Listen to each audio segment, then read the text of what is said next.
Hello friend, my name is Dr. Rajiv Ranjan Sharma, department of commerce Marwari college Ranchi.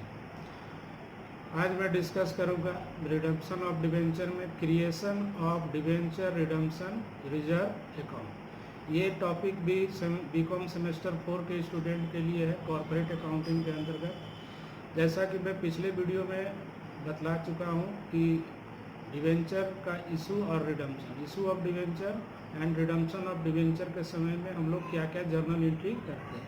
ये different 6 cases मैंने बताया था कि at the time of issue of debenture और at the time of redemption of debenture में हम लोग क्या जर्नल एंट्री करते हैं। आज हम लोग देखेंगे debenture redemption reserve account create कैसे करते हैं। सबसे पहले इसके पहले मैं संक्षेप में शॉर्ट में मैं बता देता हूँ कि डिवेंचर जो है लौटाने का कौन कौन सा तरीका है। इसमें पहला तरीका है हमारा लमसम मेथड। लमसम मेथड का मतलब ये हो गया, लमसम पेमेंट मेथड का मतलब ये हो गया कि कंपनी एक निश्चित समय के बाद जो भी डिवेंचर का पीरियड दिया हुआ है रिडम्पशन का, उस पीरियड के बाद सारा amount with interest debenture holder को लौटा दिया जाता है। दूसरा मेथड है एनुअल इंस्टॉलमेंट पेमेंट मेथड। इसमें कंपनी क्या करती है, जितने का डिवेंचर इशू की है उसमें हर एक साल एनुअल ड्राइंग के आधार पर वो अपने डिवेंचर का रिडम्पशन कर देती है। जैसे कंपनी ने 1 लाख का डिवेंचर इशू किया है, इसको चार साल में यदि रिडीम करना है तो हर एक साल 25,000 का डिवेंचर वो लॉटरी से निकालेगी और रिडीम करते जाएगी। नेक्स्ट मेथड है purchase in the open market. Company अपने ही डिवेंचर को ओपन मार्केट से परचेज करके कैंसिल कर सकती है, मतलब उसको रिडीम कर सकती है। हम लोग जानते हैं कि ओपन मार्केट में डिफरेंट सिक्योरिटी खरीदने और बेचने के लिए अवेलेबल होता है, तो कंपनी अपना ही डिवेंचर ओपन मार्केट से परचेज करके उसका रिडीम या कैंसिल कर सकती है। नेक्स्ट मेथड है कन्वर्जन मेथड। कन्वर्जन मेथड का मतलब ये हुआ कि कंपनी यदि कन्वर्टेबल डिवेंचर इशू की है तो एक निश्चित समय के बाद अपने ओल्ड डिवेंचर को न्यू डिवेंचर में कन्वर्ट कर सकती है या न्यू शेयर में वो कन्वर्ट कर सकती है। और लास्ट मेथड है payment after a fix period. Payment after a fix period में आता है सिंकिंग फंड मेथड। ये मेथड भी बहुत इंपॉर्टेंट है जिसका भी डिस्कस हम लोग आगे करेंगे। अब हम लोग ये देखेंगे कि creation of debenture redemption reserve account हम लोग कैसे करेंगे। जैसा कि हम लोग जानते हैं कि बिजनेस में कंपनी जब पैसा डिवेंचर के थ्रू लेती है तो ये लंबी अवधि के लिए लेती है और इसको अपने बिजनेस के डिफरेंट एक्टिविटी में वो इन्वेस्ट कर देती है और जब डिवेंचर के रिडम्पशन का समय आता है तो एक ह्यूज अमाउंट की ज़रूरत पड़ती है और उस ह्यूज अमाउंट के लिए कंपनी के पास लिक्विडिटी नहीं होती है, मतलब उसको प्रॉब्लम आ सकती है। जैसा कि हम लोग जानते हैं कि कंपनी हर एक साल प्रॉफिट कमाती है, तो हर एक साल प्रॉफिट जो कमा रही है उसको यदि वो डिस्ट्रीब्यूट करते जा रही है, रिजर्व के तौर पर कुछ भी नहीं रख रही है, तो कंपनी को फिर अपने कैपिटल से ही डिवेंचर का रिडम्पशन करना होगा। और यदि कंपनी अपने प्रॉफिट का कुछ हिस्सा बचा करके रख रही है रिजर्व के तौर पर, जो कि डिविडेंड डिस्ट्रीब्यूशन के लिए अवेलेबल जिसको कहा जाता है, उस पैसे से ही हम लोग क्या कर सकते हैं, debenture redemption reserve account create कर सकते हैं। तो अब यहाँ पर हम लोग देखेंगे कि सोर्सेस ऑफ फंड जो जिसका कि हम लोग डिस्कस कर रहे हैं कि डिवेंचर को लौटाने के लिए वो पैसा कहाँ से आएगा। तो इसमें दो सोर्सेस ऑफ फंड हम लोग बता सकते हैं। पहला redemption out of capital. Redemption out of capital, जैसा कि हम बताएं कि कंपनी कोई रिजर्व नहीं रखी है और रिडम्पशन के समय में अपने कैपिटल से मतलब अपने डिफरेंट असेट्स को बेच करके ही उसको लौटाना पड़ेगा, और ये तरीका बिल्कुल भी सही नहीं है और इसके लिए मना भी किया गया है। इसके लिए गाइडलाइन है कि ऐसा अब आप नहीं कर सकते। दूसरा तरीका है हमारा redemption out of profit. Redemption out of profit जिसका कि अभी हम जिक्र किए कि कंपनी अपने प्रॉफिट को यदि बचा करके रखती है रिजर्व के तौर पर, तो उस प्रॉफिट से उसे debenture redemption reserve account create करना है। अब इसके संबंध में नियम ये है कि कंपनी को अपने प्रॉफिट से जितना भी डिवेंचर वो इशू की है उसका कम से कम, मिनिमम ज़्यादा भी कर सकती है, कम से कम 25%। जैसे 1 लाख का यदि डिवेंचर इशू की है तो उसका 25% 25,000 हो गया, ये 25,000 मतलब 25% से उसे debenture redemption reserve account create करना होगा।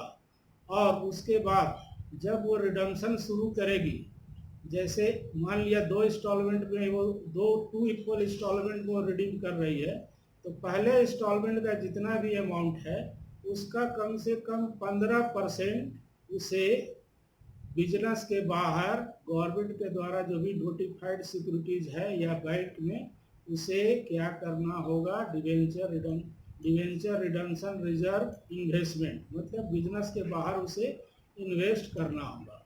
और जब रिडम्पशन का समय आएगा तो इस इन्वेस्टमेंट को सेल कर देगी कंपनी, और सेल करने के बाद जो पैसा मिलेगा और उसमें कुछ अपना कैपिटल का मिला करके उसे रिडम कर देना पड़ेगा। तो ये है हमारा debenture redemption reserve account create करने का तरीका। अब इसमें कुछ लीगल गाइडलाइन है जो कि हम लोगों को ध्यान देना बहुत जरूरी है। इसमें कहा गया है कि जब से रिडम्पशन शुरू होगा, मान लिया आज इशू किया गया और 5 साल के बाद से रिडम्पशन करना है, तो 5 साल के अंदर में उसे जितना भी डिवेंचर इशू किया है उसका कम से कम 25% डिवेंचर रिडम्पशन रिजर्व अकाउंट में डालना होगा। और उसके बाद, और ये डेट है हर एक साल का 30 अप्रैल एवरी ईयर उसे डिवेंचर रिडम्पशन रिजर्व अकाउंट में डालना होगा। और दूसरा, जब हमारा पहला जो रिडम्पशन शुरू हो रहा है, जितने भी अमाउंट का रिडम्पशन होना है उसका कम से कम 15% अमाउंट हमें debenture redemption reserve investment account, मतलब बिजनेस से बाहर कहीं पर इन्वेस्ट करना होगा। और पहला जो हमारा इंस्टॉलमेंट जो रिडम्पशन का होगा उस समय उसे बेच देंगे और फिर डिवेंचर होल्डर को हम लोग लौटा देंगे। तो इसी प्रक्रिया को हम लोग अपना करके कंपनी के बुक्स में जर्नल एंट्री करते हैं। अब इसको हम लोग इसके लिए डिवेंचर रिडम्पशन रिजर्व अकाउंट कौन कौन क्रिएट कर सकता है, किसे छूट दी गई है। तो बैंकिंग कंपनी, जो आरबीआई के गाइडलाइन के अंतर्गत जो भी बैंकिंग कंपनी है, जो भी पब्लिक लिमिटेड कंपनी है, उसे debenture redemption reserve account create करने की ज़रूरत नहीं है, क्योंकि वो ऑलरेडी पैसे में ही व्यापार करती है, इसलिए उनको debenture redemption reserve account create करने की ज़रूरत नहीं है। इसके अलावा जितने भी पब्लिक लिमिटेड कंपनी है सबको अपने डिवेंचर का कम से कम 25% amount debenture redemption reserve account में इन्वेस्ट करना होगा, डालना होगा, और फिर उसे बिजनेस के बाहर इन्वेस्ट करना होगा। तो इसका डिटेल जर्नल एंट्री एक क्वेश्चन के साथ हम लोग देखेंगे, जो क्वेश्चन में वो मैं सॉल्व कर रहा हूँ, ये मैं आपको अभी आगे दिखलाता हूँ।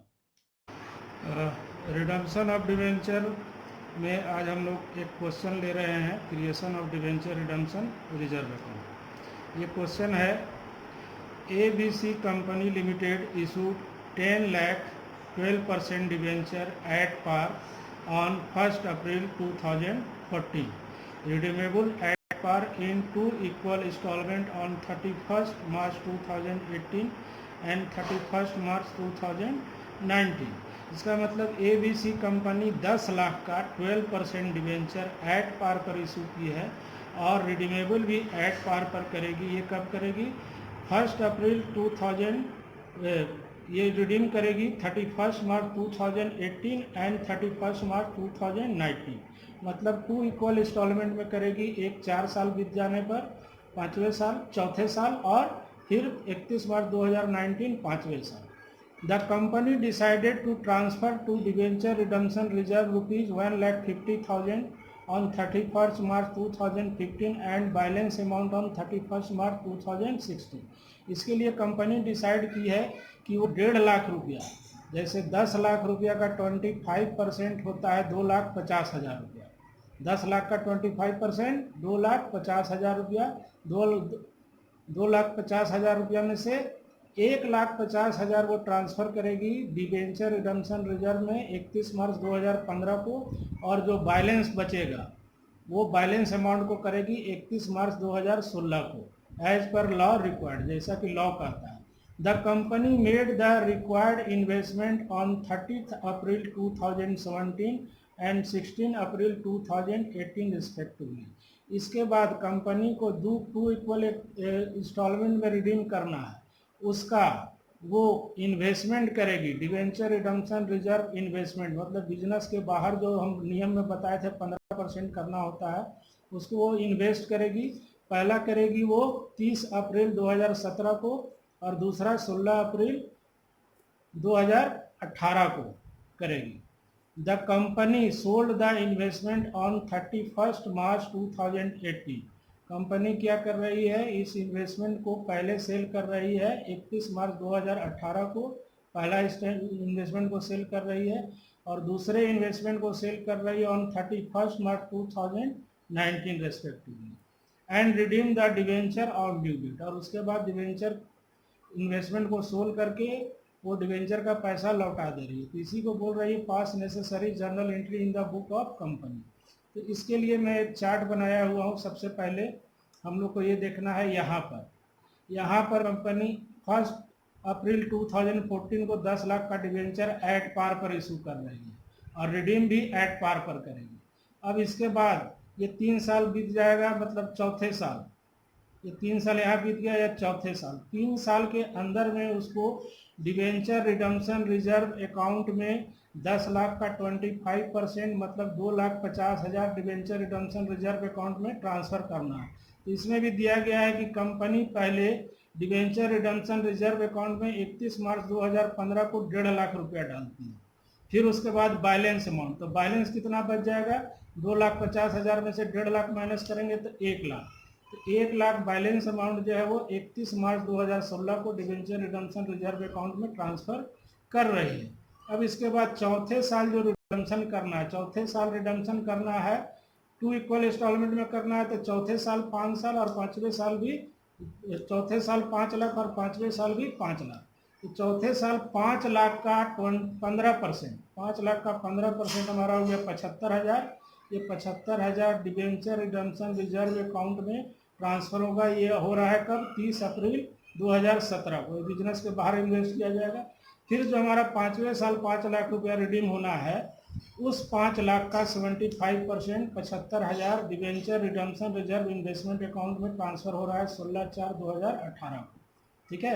फिर इसके बाद डिवेंचर को हम लोग क्या कर रहे हैं, सेल कर रहे हैं, और उससे जो पैसा मिल रहा है और अपना कुछ पैसा मिला करके कैपिटल से उसको हम लोग रिडीम कर दे रहे हैं। तो इसका हम लोग जर्नल एंट्री हम लोग देखेंगे कैसे करेंगे। सबसे पहले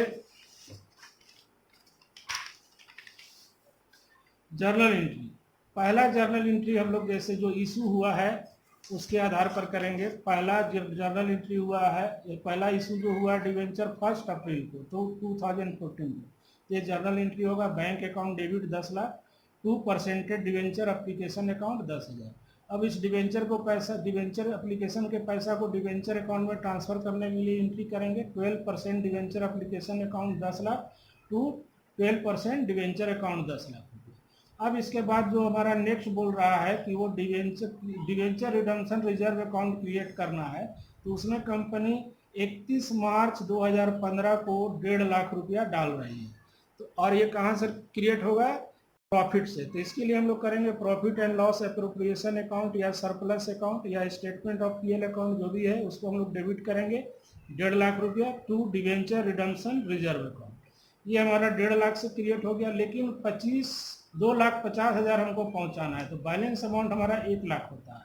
तो ये हमारा इन्वेस्टमेंट कब हो रहा है, ये इन्वेस्टमेंट नहीं, ये डिवेंचर रिडम्पशन रिजर्व अकाउंट में कब ट्रांसफर हो रहा है, 31 मार्च 2016। तो इसके लिए फिर एंट्री हम लोग करेंगे profit and loss appropriation account या surplus account debit 1 lakh to debenture redemption reserve account. अब ये 1.5 लाख और 1 लाख दोनों हमारा 2,50,000 रुपया हमारा debenture redemption reserve account create हो गया अकॉर्डिंग टू नॉर्म्स। जो नॉर्म्स कहता है कि 25% ऑफ डिवेंचर इश्यू का पैसा हम लोग को डिवेंचर रिडम्पशन रिजर्व अकाउंट में ट्रांसफ़र करना है, ये हमारा हो गया। अब इसके बाद हम लोग क्या करेंगे, डिवेंचर का इन्वेस्टमेंट जो हो रहा है 30 अप्रैल 2017 को हो रहा है, ये डेट दिया गया है। तो इसके लिए हम लोग एंट्री करेंगे debenture redemption reserve investment account debit 75,000 to bank account. ये हमारा 75,000 कितना का आया, जो हमको 5 लाख रुपया हमको फर्स्ट इंस्टॉलमेंट में रिडीम करना है, उसका 15% 75,000 हो गया। तो ये हम लोग इन्वेस्टमेंट कर दिए। अब इसके बाद जब डिवेंचर का फर्स्ट इंस्टॉलमेंट जो हमारा 5 लाख का रिडम्पशन होना है 31 मार्च 2018 को, तो इस इन्वेस्टमेंट को हम लोग सेल कर देंगे। तो जस्ट रिवर्स एंट्री हम लोग करेंगे, bank account debit 75,000, debenture redemption reserve investment account 75,000। ये हम लोग जो इन्वेस्टमेंट किए उसको हम लोग सेल कर दिए। अब डिवेंचर का पैसा हम लोग लौटाएंगे, पहला इंस्टॉलमेंट जो 5 लाख का है। तो हम लोग जानते हैं कि डिवेंचर का पैसा जब भी रिडीम करते हैं तो पहले उसको डिवेंचर होल्डर के अकाउंट में ट्रांसफर करते हैं। तो इसके लिए हम लोग जर्नल एंट्री करेंगे 12% debenture account debit 5 lakh to debenture holder account 5 lakh.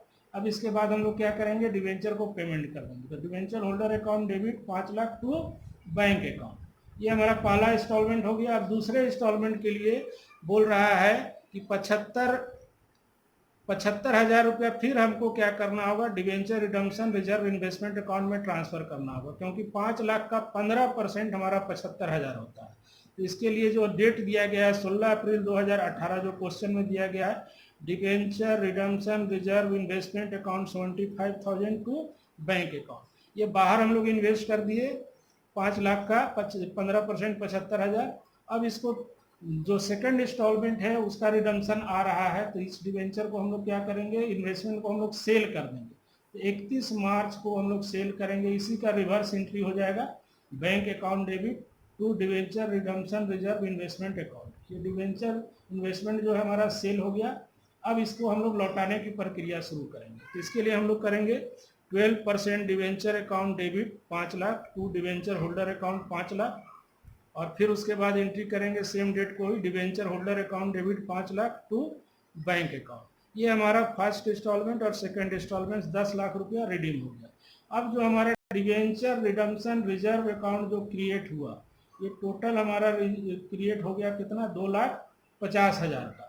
तो इसको हम लोग क्या करते हैं, जनरल रिजर्व में हम लोग ट्रांसफर कर देते हैं। तो इसके लिए जर्नल एंट्री करेंगे, debenture redemption reserve account debit 2,50,000 to general reserve account. तो इस सवाल का जर्नल एंट्री हम लोग इस प्रकार करेंगे, debenture redemption reserve account create करने का, उसको इन्वेस्टमेंट करने का और उसको पेमेंट करने का।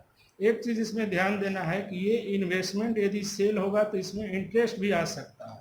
तो इंटरेस्ट के लिए एंट्री हम लोग अलग से इसी में करेंगे, इंटरेस्ट के लिए क्रेडिट करेंगे और उस इंटरेस्ट को हम लोग पीएल अकाउंट में ट्रांसफर करेंगे। यदि क्वेश्चन में दिया हुआ तो अकॉर्डिंगली वैसे हम लोग उसका जर्नल एंट्री करेंगे। Thank you. आशा है आपको ये वीडियो पसंद आया होगा। Thank you.